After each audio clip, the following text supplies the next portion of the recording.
It's funny how sometimes the most common everyday words can hide the most surprising depths. And that's especially true when you're looking at a text like the Quran. Today, we're going to dig into two words we all think we know, men and women, and see what a closer look at the original language really tells us. Men and women. Seems pretty straightforward, right?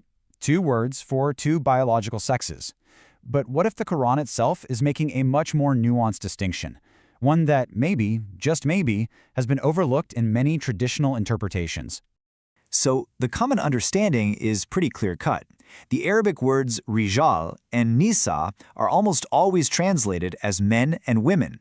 And for centuries, that reading has really shaped how people see social roles, often tying them directly to biology. But our sources suggest we need to pump the brakes and look closer at the text itself. And this is where it gets absolutely fascinating.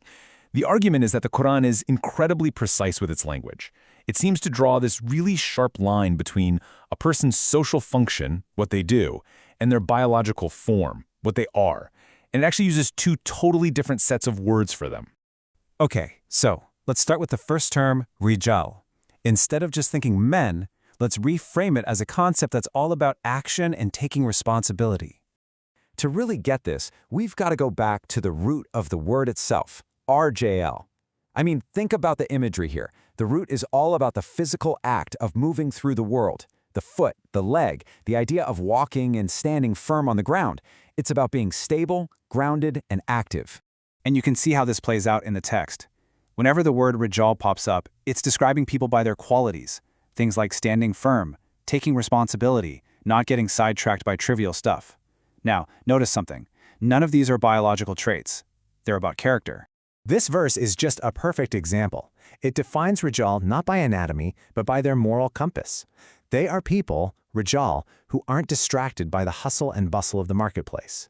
It's a description of a certain kind of character, not a certain kind of body. All right, so now let's look at the other side of the coin, Nisa. Here, the focus shifts from that outward action to something more about continuity, care, and nurturing.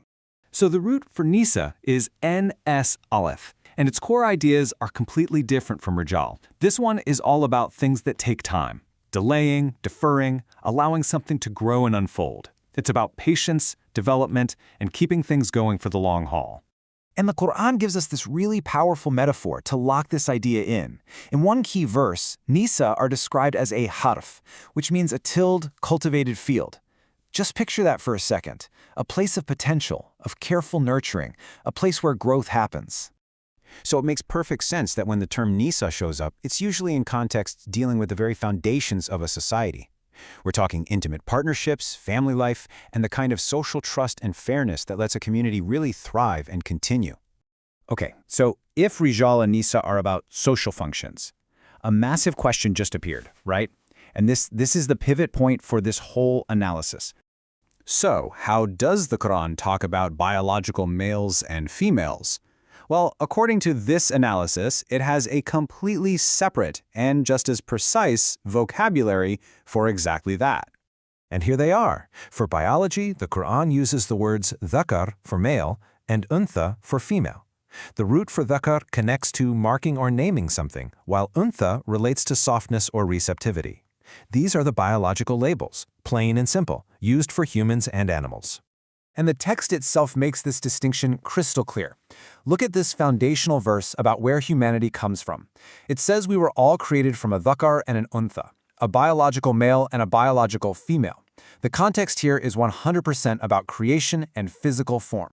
And here we go again. When the topic is equal accountability for your actions, which words does the text use? Dhakar and untha.